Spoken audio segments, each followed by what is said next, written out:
Hello guys, in today's tutorial I'm going to be showing you guys how to recreate this scene from Johnny Harris YouTube video, Why Ireland is Divided. So without wasting much time, let's get into it. So in this video I'm going to be recreating two scenes from this tutorial. This is the first one. Prime Minister calls a meeting with the Lord Chancellor and the Lord Chief Justice, John Woodry. These are two of the most senior legal officials in the United Kingdom. Lord Woodry would be tasked with investigating what happened here. And this is the second one.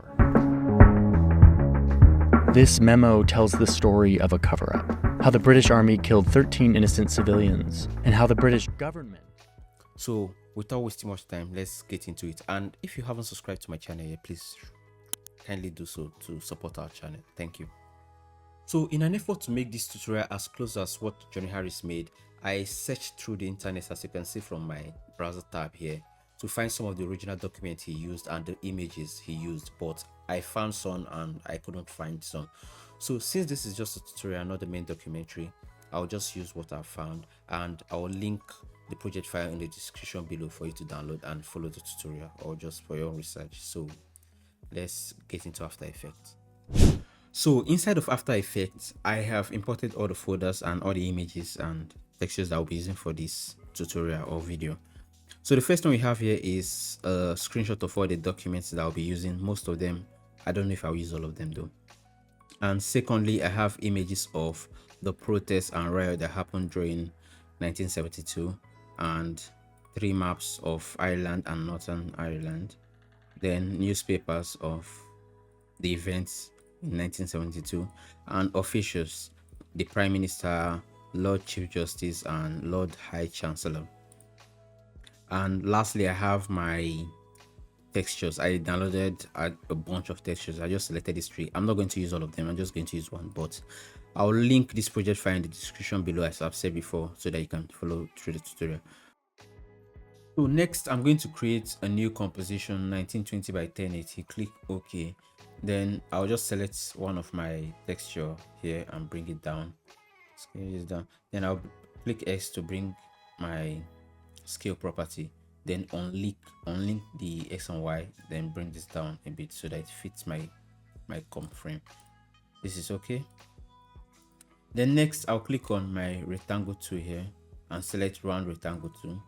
Make sure there's no stroke and only fill. I selected this color. You can select whichever color you want, and I'll draw a small fill like this. I think this is okay. Like this. Then I'll go down to my official tool and I'll bring in an image of the Prime Minister at that time. Just let it be on top of it. Then I'll scale it so that it's a bit bigger than the shape we created, like this. I think this is okay. Then bring it below our shape here, like this is okay. Then I'll change the track matte to the shape layer 1, and like that you see that we have our rectangle to here. So because our image is in colored and Johnny Harris made his own in black and white, I'll just add a black and white effect to this. So that's okay. Then next, I'm going to add his text, his name and his text here, just like what we have from Johnny Harris. So for this, I'll go down to my text tool, click down here. Then I already have his name written down somewhere. I'll just go down there and copy it. I don't want to start typing it out. I'll just paste it here like this. Then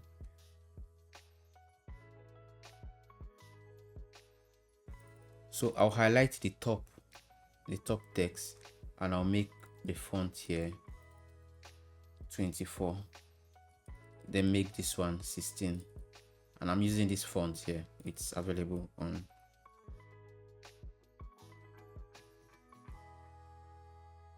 and just like that, we're done with the first one. So what I'll do next is that I'll select all these 3 firstly, apart from the scratch, and pre-comb them. Then I'll click here and click on review layout source project. This is my precom. Then duplicate this, then bring it down. If you duplicate your precom on the timeline here, it won't work. If you change this one, it will affect the one, so you have to do it this way. So I'll go into the second one here. It's all black. I'll just quickly add a shape layer here just so that we can see what you're doing. We'll remove it later. I'll just make this white so that we can see what you're doing. Then I'll select the second image here, then hold Alt and put it below this so that we can switch, so that you replace this image here without you having to do all of your settings all over again. So this is quite big. I'll just bring it down a bit like this. I think this is okay. Then I'll change his name. So this is Quentin. So once I paste his name, it's going to become longer. I'll just have to do the same thing we did earlier. Make this 24. It's already 24.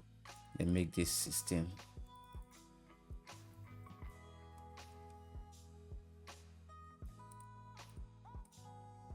Like that.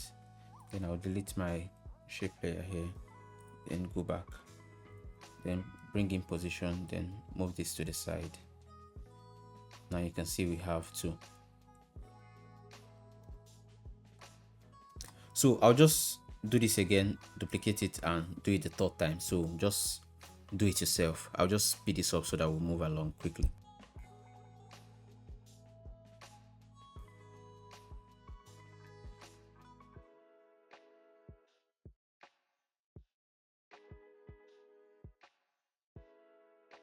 So the next thing we're going to do is for this image right here, John Woodring, I'm just going to go down to his image, then bring in hue and saturation. I don't know if I've said this before. This plugin I'm using right here, or script I'm using right here, is FS Console. It's free. I don't know if I've done a tutorial on this, but it's free to download from Video Copilot.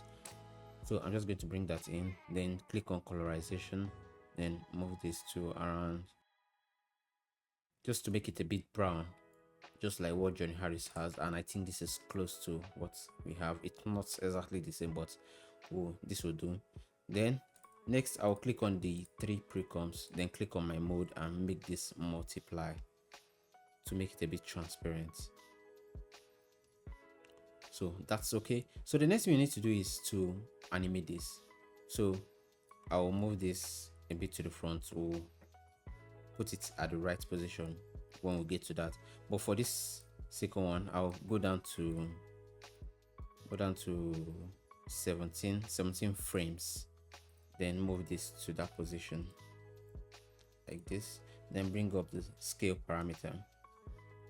I'll click on scale, then I'll move this again to 110, which is where our scale will end, and I'll push this keyframe there, then go back to the beginning of our timeline.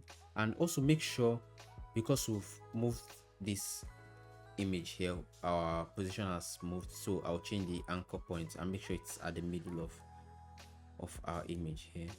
So make sure you click here and then move your anchor point, then go back to your selection tool.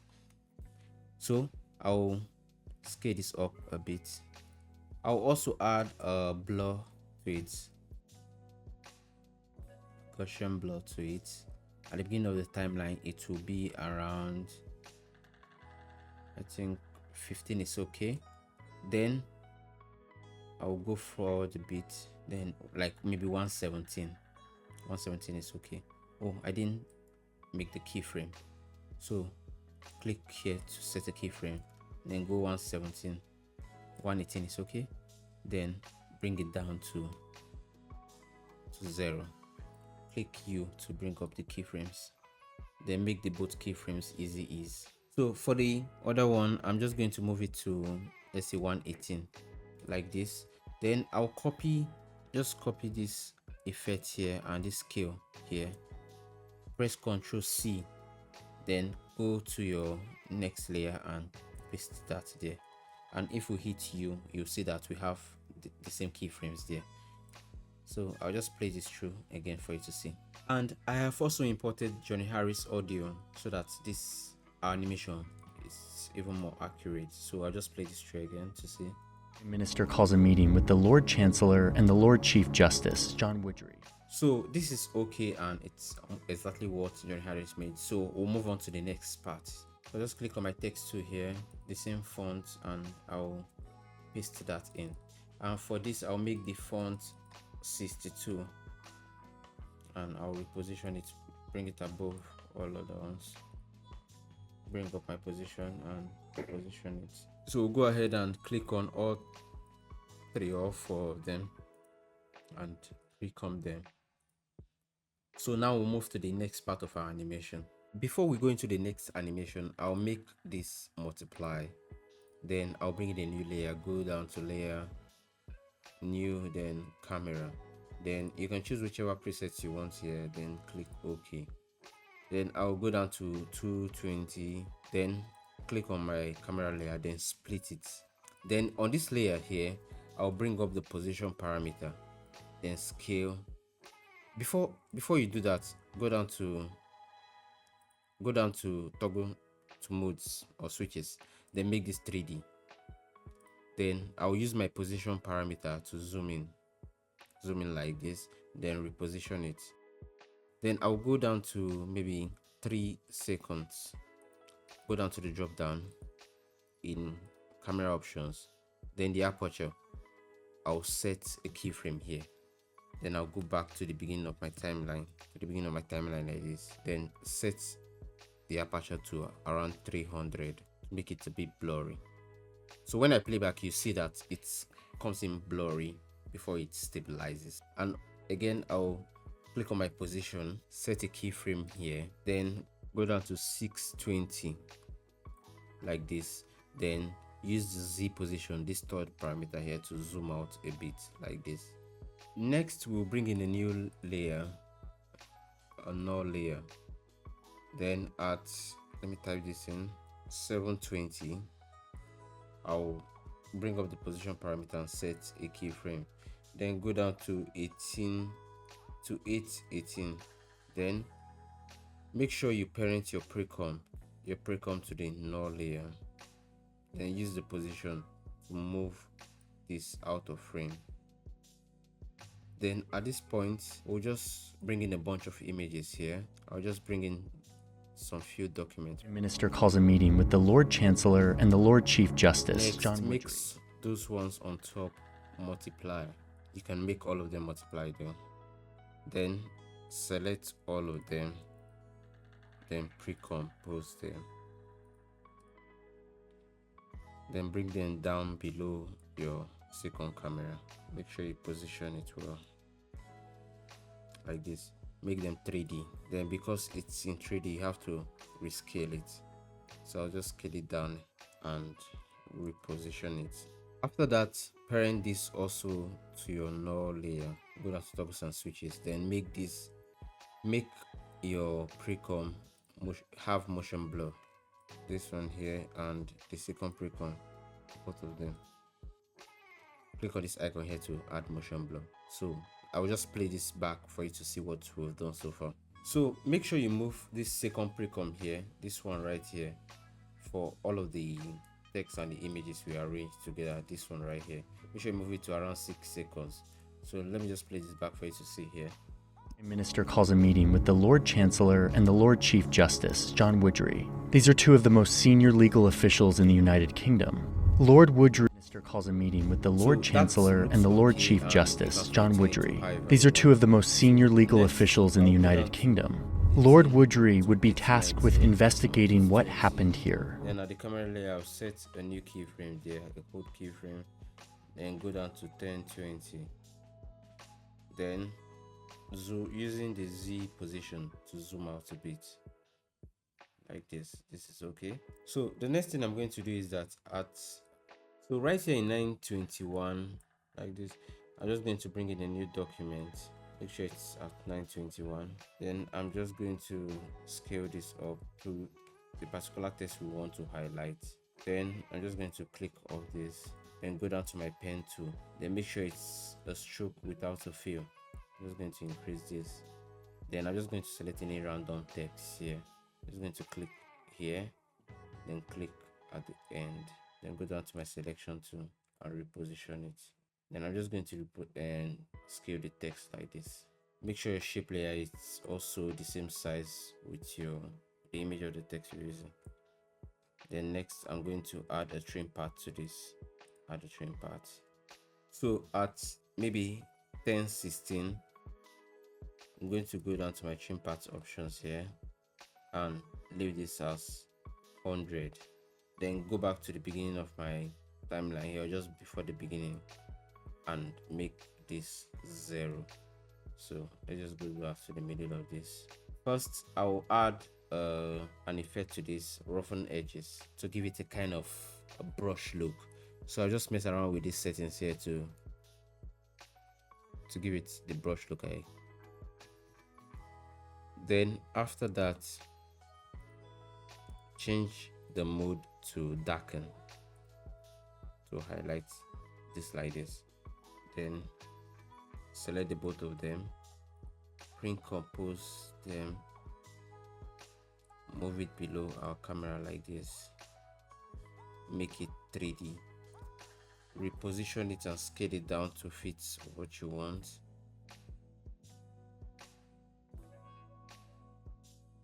Then change the mode of the entire to multiply like this. So next, go down to like maybe 1001 or 1002, then set a keyframe there for the position. Then go back to the beginning of that layer and move this up like this. So let me quickly play this back for you to see. Minister calls a meeting with the Lord Chancellor and the Lord Chief Justice, John Woodry. These are two of the most senior legal officials in the United Kingdom. Lord Woodry would be tasked with investigating what happened here. Finally, I'm just going to add a motion blur to this to give it a kind of blurry effect when it comes in. So I know this is not exactly perfect, just like what Johnny Harris did, but at least it gives you a basic understanding of what he did. So just kind of play with your own idea and get what you want. So for the next scene, this is actually pretty easy. I'll bring in a bunch of documents and images, just align them and scale them down and position them to however you want.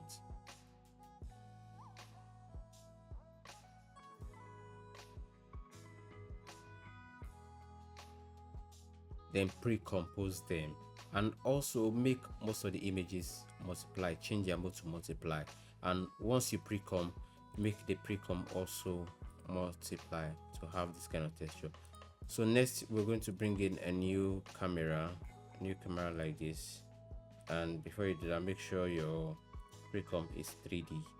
Then I'm just going to bring up the position parameter here, then scale down. I'm just going to scale down to this text right here, which isn't very clear, but we'll just manage that. Scale it down like this.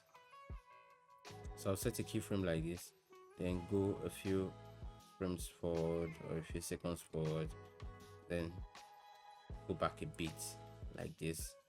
Then I'll press Ctrl then arrow key to go a few frames forward, just 2 frames forward. Then I'll split my camera by pressing Ctrl Shift D like this. Then at this camera, I'm just going to bring up my position again, scale it down and move it to a different view, not too far from where I started from, like this. Make sure you delete this keyframe here. Then I'll just go maybe like 5 or 6 seconds forward, then zoom out. Minister calls a meeting with the Lord Chancellor and the Lord Chief Justice, John Woodry. These are two of the most senior legal officials in the United Kingdom. Lord Woodry would be tasked with investigating what happened here. Why were shots fired? Who was at fault? We're looking at the notes from that meeting, uncovered by researchers in 1995.